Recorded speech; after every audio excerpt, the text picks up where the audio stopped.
する女性たちを応援する MBA チアーズチャンネル第2回目スタートしました。今回のテーマはですね、大学院に入ってから MBA ホルダーになるまでということでお話をしていきたいと思います。そしてメンバーの紹介はまずカオルン。はい、カオルンと申します。私今年卒業したばっかりで、普段のお仕事は Tease ラボという会社を経営しておりまして、テレビ番組のプロデューサーをやらせていただいてます。続きまして、リナお願いします。はい、リナです。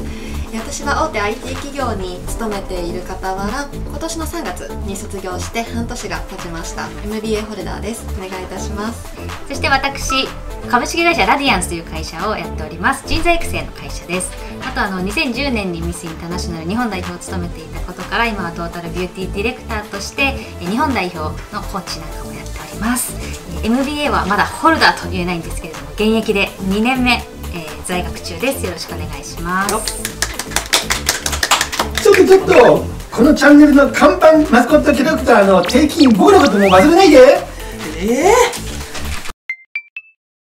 やっぱ生徒は社会人の方が多いのかな、えっちゃん。生徒はそうですね、社会人の方が多いんですけれども、私たちが今通っている青山学院大学の MBA プログラムはフルタイムとフレックスタイムに分かれてるんですね。フルタイムは社会人ではない、学生の方たちで日中お勉強されてる方がほとんどなんですけれども、フレックスタイムは、社会人の方なんで、ちょうど半々ぐらいですかね、青学の場合は。20代が 10.1%、30代 36.4%、40代 31.3%、50代 19.2%、そして60代以上が 3% ということで、基本的に言うと30代、40代の社会人が多いと。ちなみに私の学年のフレックスは平均年齢 39.1 とかそんなんでした。私の今、通ってるんですけども、一番上の方が60歳、60になってもやっぱり大学に通って学ぶっていうその精神、本当尊敬しますね。実際に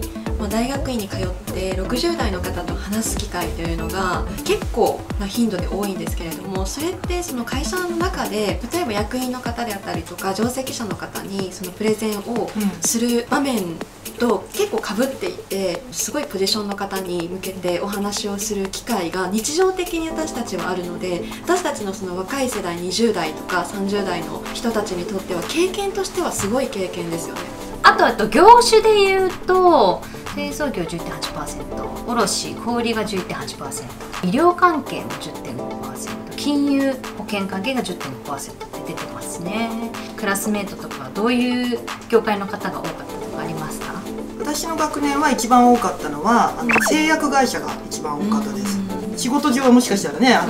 商売敵かもしれないけど深い話ができてましたよね、その人たちの方。男女比で言いますと、男性が 65.3%、 女性が 34.7%。 女性の年代でいうと何歳ぐらいが多かったとかありますか？女性もやっぱり40、41とか40とかが一番多かったような印象ですね。私は既婚者で子供もいて入ってるけど、他の人たちは独身でもキャリアウーマンでバリバリやってきて、そういう人が多かった。結構気になるのが、結婚生活と学校の両立って実際にどうなんですかね。できるもんなんですか？私はすごい苦労して、ちょうど子供がね小学校を卒業するところでこの入試を受けたんですよ。言ってみても今も、子育て真っただ中みたいな感じなんだけど、でもすごく宿題課題は多いし、仕事もしてるんで時間ないんですね。だけど工夫してた。何かをしながら何かをするみたいな。例えば掃除しなきゃいけないんだけど、雑巾がけしながらずっと英語を聞いてるとか、常にずっと勉強してるから、家事しながら何かをするみたいな。いや本当尊敬します。私は今独身でね、リナも独身だから、独身って自分の時間を自由に使えるから、仕事してても、割とじゃあ今仕事に集中しよう、今宿題やろうとか、なんか自分の時間は自分で管理できるけど、やっぱりカオルン世代とかママで MBA 通ってる方はなかなか自分が作りたいと思った時間過ごせなかったりする。だからやっぱりね、周囲のね協力なしにはねちょっとできないですよ。何をやるにしても、そうですね、 MBA じゃなくても、例えば習い事するにしてもやっぱりその協力してくれる人がいたから卒業できたなと思って感謝してます。そもそも大学院の1日のタイムスケジュールってどんな感じだったの？タイムスケジュールは私の今現役で言いますと、日中は仕事をして平日の夜と土曜日終日なんですね。で、週3回にする、週4回にする、週5回にするっていうのは自分で選べるんですよ。ただ大体みんな週4回とかが多いかな。で、時間は18時30分から大体22時ぐらいまで。私1回2年の前期にできるだけ行く回数をちょっと減らそうと思って週3回弱にした、 2.5 回ぐらいにしたのね。そしたら土曜日にたくさん授業を受けなきゃいけなくて、朝9時からもう夜の8時半までいるわけですよ、学校に。もうずっと学校にいてしんどかったね。私とカオルンは社会人コースなので平日の夜と土曜日の終日なんですよ。で、リナはフルタイムっていうプログラムを取ってる学生なので日中なんだよね。そうですね、朝からずっと授業を受けれるんですけど、でも私は基本的にその社会人の先輩方との授業を取りたかったから夜の授業をずっと受けていて、お昼受けることもできるし夜受けることもできて、でフルタイムでもその仕事をしながら実際に通っている人もいたりとか起業しながら通っている人もいるので、昼間通えなかったら夜に授業を取ることも可能ですね。全体的にそのグループワークが多いじゃないですか。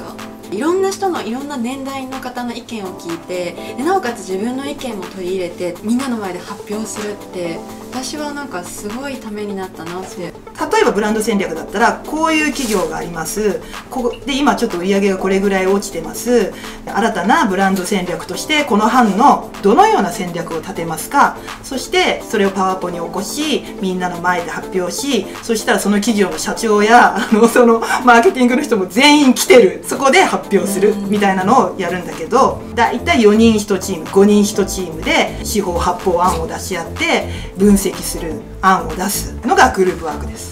結構それが時間授業外の時間でやらないといけないのがめっちゃハードなんですよ。私たちの、授業、夜の授業であれば例えば10時ぐらいに授業終わります、はい、じゃあそこからグループワークですって言って結局終電ギリギリまで。ただやっぱりいいこととしてはそこでそうやって切磋琢磨して頑張るからこそこう評価いただいた時だったり、みんなで発表した後の達成感とか、その年代を超えた仲間たちとの距離感がすごく縮まるのがグループワークのいいところですよね。ただこのフルタイムフレックスタイムっていうのは学校によってそれぞれ違いまして、私たちの青学はフルタイムフレックスタイムって分かれているんですけれども、例えば慶応のビジネススクールとかは皆さん仕事をしないで、仕事を一旦辞めて学校だけに専念するっていう大学もあったり、それは各大学によって違うので行きたいっていうところがあれば調べていただいた方がいいかもしれないですね。MBA 取得を考えてる人に何かアドバイスあるかな？すぐね行動に移した方がいいです。絶対にもうちょっと躊躇したら行かなくなっちゃうから、思い立ったら吉日すぐやった方がいいと思います。気になったら本当学校に足を運んでみるとか、今ちょっとこの時期的に難しいかもしれないですけれども、それでもオンライン説明会とかやっていると思いますので、自分に合った学校、自分が心地いいなと思う大学を選んで行きたいと思ったらもう申し込む、そのスピード感が大事かなと思います。結構入学してすぐにこの考え方改めようっていう風に影響を受けましたよ、やっぱり MBA 行って。MBA で学ぶそのアカデミックな内容の倫理観って、その学ぶことによって確かに考えさせられる部分って結構あるじゃないですか。なんかそのままだったら企業経営危ないなとか、自分ってすごい危ない考えしているんだっていうような、なんかこう参考な意見がすごく出ますよね。リナもじゃあこの経験を生かしていずれは会社を経営したいとか思ってるのかな？そうですね、私もその起業したいという欲があるので、いずれはこの経験を生かして自分の会社を設立したいという気持ちがあります。学校のつながりも結構ビジネスに発展したりする。私も実際に入学してすぐお仕事いただきました。で多分それは卒業してからも一緒に仕事しないとか相手のこと分かってるから結構仕事がしやすかったり頼みやすかったり頼まれやすかったりすると思うんで、そういう意味ではビジネスにつながる人脈ができるっていう利点がありますよね。いやー、散々ためになる話を聞いて僕もちょっと勉強しちゃったな。ということで皆さんチャンネル登録をお願いします。お願いします。お願いします。ここ協賛企業さんも待ってます。